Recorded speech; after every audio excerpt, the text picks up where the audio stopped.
You are in a dark room. There is only a mirror in front of you. As you approach, you see your reflection. But it's not just you. There's something more, something deep, hidden, something that has always been there but rarely looked at directly. What is this presence within you? Is it your true self, or just a shadow afraid to come to light? We have all felt, at some point, that there is a force within us, but rarely do we know how to access it. Carl Jung, one of the great pioneers of depth psychology, spoke of this as the process of individuation, the path to self-knowledge, and the integration of our true essence. However, before finding that strength, we must first face what blocks it. Think about it for a moment. How many times have you felt something inside you being repressed? A fear, a doubt, an emotion that seems too big to handle. Society trains us to fit in, to follow rules, to adapt. But in that process, we often lose touch with our true essence. From childhood, we learn which parts of ourselves are accepted and which are not. If we were punished for expressing anger, we learned to repress it. If we felt that our sensitivity was a weakness, we built a mask of coldness. Each of those repressed parts does not disappear. It hides in our shadow. Jung believed that the human psyche is composed of different parts. The conscious ego, the identity we show to the world, the part of us we think we know. The shadow, the hidden part of our psyche, where we store our fears, repressed desires, and aspects of ourselves we do not accept. The self, our totality, the integration of our light and darkness, the key to accessing our true power. Here's the problem. If we ignore our shadow, it controls us from the shadows. What we do not face within ourselves is projected outward. Have you ever felt a strong negative reaction towards someone for no apparent reason? It is possible that person reflects something you have not accepted in yourself. Imagine your mind is an ocean. On the surface, everything seems calm and under control. But in the depths, there are invisible currents, unknown creatures, forces that affect you without you noticing. That's how our unconscious works. What we have repressed, what we fear to see, is still there, influencing our decisions, relationships, and emotions. So the question is, how can we descend into those depths without getting lost in them? The key to harnessing our inner strength is not to eliminate the shadow, but to reconcile with it. This means observing without fear, understanding its message, and allowing ourselves to recover those parts of ourselves that we left behind. A good exercise is to observe our intense emotions. If something provokes a disproportionate reaction in you, it is a sign that something unconscious has been activated. For example, if you feel anger or envy towards someone who shows confidence, ask yourself, what part of me has been repressed so much that it hurts to see it in another person? Perhaps at some point you learned to suppress your own confidence, and now the shadow reminds you, projecting it onto others. Another path is to pay attention to dreams. Jung believed that dreams are direct messages from the unconscious, clues about what needs to be seen. If you repeatedly dream of being trapped, it could be a reflection of a situation in your life where you feel limited. If you see a ferocious animal, it could be the manifestation of a repressed instinct trying to surface. In this video, we will explore together how to unlock that inner strength following Jung's principles. We will see how the unconscious shapes our reality, how to recognize the patterns that limit us, and most importantly, how to use that knowledge to transform ourselves. Interested in this topic? Leave me a comment with the first thing that comes to your mind when you hear about the shadow. Do you find it a terrifying or intriguing concept? I'd love to read what you think. Now let's move on. In the next part, we will discover the hidden messages that the unconscious sends us every day. Because whether you believe it or not, your mind is already trying to communicate with you. You just need to learn to listen. For a moment, you are walking through a forest at night. The moonlight barely illuminates the path. Suddenly, you hear a whisper among the trees. You stop. Was it real, or just your imagination? You feel that something or someone is trying to communicate with you. But how do you understand what is not spoken in words? The same happens with our unconscious. It sends us signals constantly, but if we don't know how to interpret them, it's as if we were in the dark. In the first part, we talked about the shadow and how our unconscious holds hidden aspects of ourselves. Now, we will delve into the way our psyche sends us messages daily. Carl Jung believed that the unconscious is never silent. It is always speaking, only its language is different from that of our rational mind. It communicates through symbols, intense emotions, repetitive patterns in our lives, and of course, dreams. Jung dedicated much of his study to dreams because he understood they were the key to accessing inner strength. While we sleep, the conscious mind turns off, allowing the unconscious to express itself without censorship. Dreams contain images that seem strange, but are actually symbols with deep meanings. For example, if you dream of being chased, it is not just a meaningless story. Jung would say the important question is not, why am I being chased, but what am I avoiding facing in my life? What chases us in dreams is usually an aspect of ourselves that we have repressed. Another common symbol is water. In dreams, water represents the internal emotional state. A stormy sea can reflect repressed emotions struggling to surface. A calm lake, on the other hand, can indicate a moment of clarity and self-knowledge. But it's not just dreams that speak to us. The unconscious also manifests in our daily lives. Have you ever felt that certain situations repeat in your life as if they were a cycle you can't escape?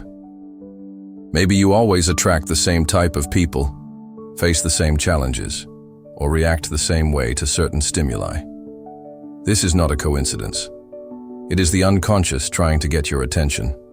Jung said, "Until you make the unconscious conscious, it will direct your life, and you will call it fate." That is, if we do not understand the forces operating within us, we will continue to repeat the same experiences without understanding why. Imagine that every time you try to speak in public, you feel paralyzing anxiety.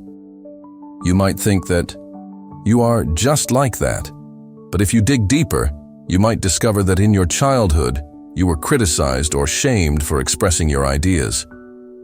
That experience remained stored in your unconscious, and now every similar situation awakens that repressed fear. The same happens in our relationships.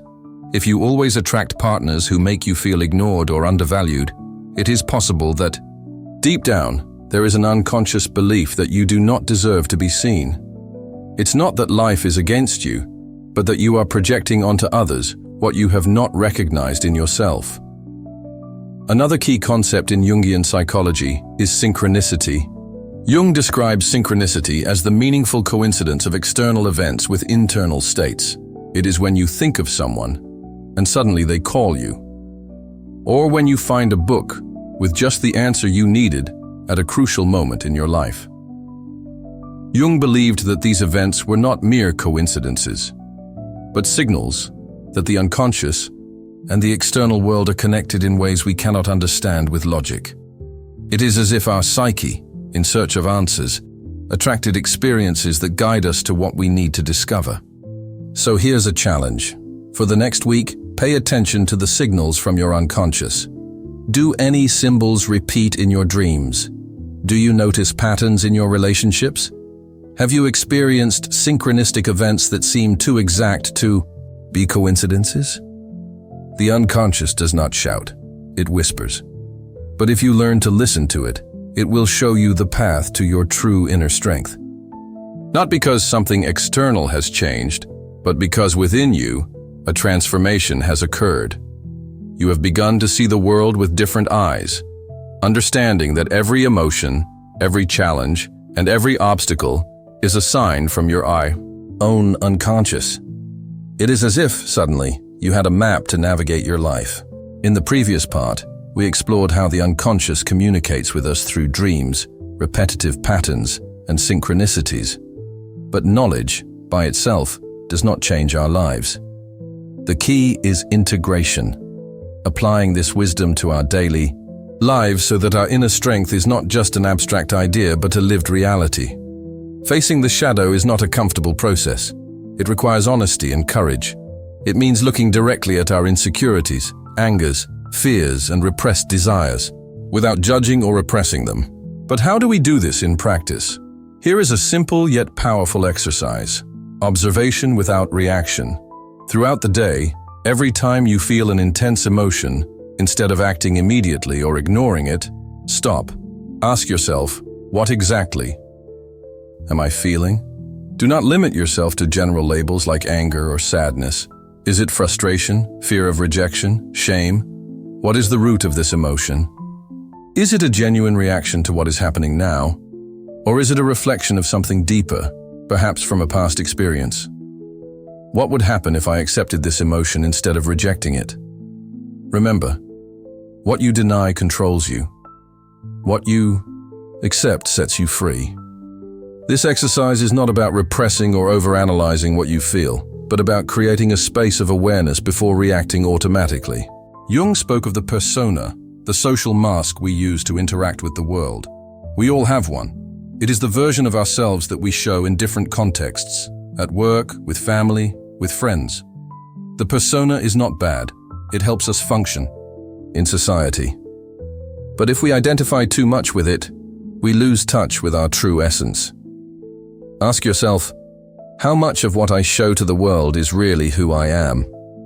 Am I repressing parts of myself to fit certain expectations? Do I feel that my outer image does not reflect my inner world? The key is to find a balance. You do not need to destroy your persona, but you must ensure that it is an authentic reflection of who you are and not just armor to hide your true self. Here are 3 practices to integrate your inner strength into daily life. Dialogue with the shadow. Every night, write in a journal about a situation from the day when you felt a strong emotional reaction.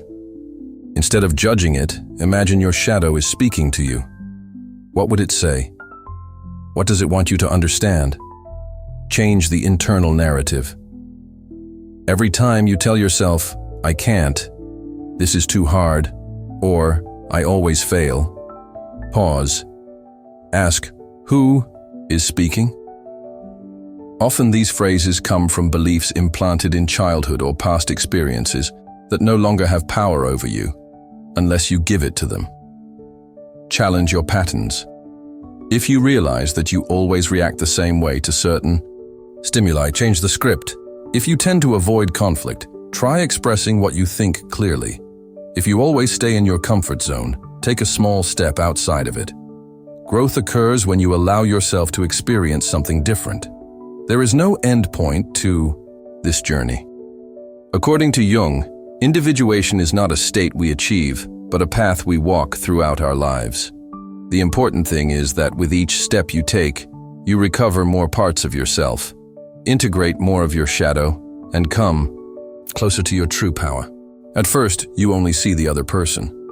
But over time, something changes. You start to see yourself reflected, not just in their gaze, but in their gestures, words, and reactions. It is as if, without realizing it, you were observing hidden parts of yourself. What if I told you that this is exactly what happens in all our relationships? Our relationships are not just connections with other people. They are a deep reflection of what is happening within us. Jung spoke of the concept of projection, an unconscious mechanism by which we attribute to others aspects of ourselves that we have not recognized or accepted. Sometimes these projections attract us, other times they generate conflicts. Surely it has happened to you. You meet someone and feel immediate admiration. You are fascinated by their confidence, freedom, or intelligence. Or conversely, someone bothers you for no apparent reason. Their attitude irritates or deeply discomforts you. In both cases, what is really happening is that your unconscious is showing you a part of yourself through the other person. Jung said that everything we do not integrate into our psyche, we project onto the external world. That is, if there is something in another person that awakens a strong emotion in you, it is likely a reflection of something internal. Ask yourself, do the people I admire reflect qualities that I do not allow myself to develop? Do the people who irritate me show aspects that I reject in myself, perhaps because I learned to repress them? Are there patterns in my relationships that repeat over and over, as if I were trapped in an endless cycle? If you constantly find yourself with people who do not value your time, perhaps deep down there is an unconscious belief that your time is not valuable. If you always attract relationships where you feel you have to prove your worth, there may be an unhealed wound within you that makes you believe you are not enough. Another key concept in Jungian psychology is the anima and animus. Jung believed that within each person exists an opposite energy that influences their psyche. The anima is the representation of the feminine principle in the male psyche. It does not refer to being feminine in terms of gender, but to qualities such as intuition, sensitivity, and emotional connection. The animus is the representation of the masculine principle in the female psyche, associated with logic, action, and independence. When a person has not well integrated their anima or animus, they tend to project it onto their relationships. For example, a man who has repressed his emotional side may idealize women as mysterious and distant beings instead of seeing them as real individuals. Or a woman who has not integrated her animus may attract relationships where she feels controlled by men because her own inner power has not yet been developed. The key to having healthier and more authentic relationships is to recognize these projections and work on integrating those aspects within ourselves. How can we use this knowledge to transform our relationships? Here are 3 essential steps. Recognize projections. Every time someone provokes an intense emotion in you, positive or negative, ask yourself, what part of me is being reflected in this person? Take responsibility. Instead of blaming others for what we feel, let's see what they are showing us about our own inner world. If we always have the same type of problems in our relationships, it is a sign that there is something within us that needs to be seen. Integrate what is learned. If you admire a quality in someone, you can start developing it in yourself. If you reject something in another, you can ask yourself if you are suppressing that same quality in your own life. Our relationships are one of the most powerful paths to self-knowledge. If we learn to see them not just as connections with others, but as mirrors of our own unconscious, we can use them to grow, heal, and access our true inner strength. Imagine you have traveled a long journey. You have explored the darkest corners of your mind, faced your fears, recognized your projections, and learned to listen to the voice of your unconscious. Now, you find yourself on the threshold of something greater, the total integration of your being. But what does it really mean to be complete? How does it feel to live from your true inner power? Throughout this video, we have explored how our inner strength does not come from control or imposition, but from the integration of all parts of our psyche. Jung called this process individuation, the path to totality, where we stop identifying with only one part of our personality and begin to live from our most authentic center, the self. What is the self, and how do you recognize it? The self, according to Jung, is the core of our psyche, the center that harmonizes all aspects of our personality, the shadow, the ego, the anima or animus, and the collective unconscious. It is the most complete and authentic version of who we are. When we live disconnected from the self, we feel that something is missing, even if we have external success or recognition. We seek answers outside ourselves when, in reality, they have always been within. But how do you know if you are approaching the integration of the self? Here are some signs. Greater self-awareness. You no longer react automatically to emotional situations. Instead, you observe your responses and understand their roots.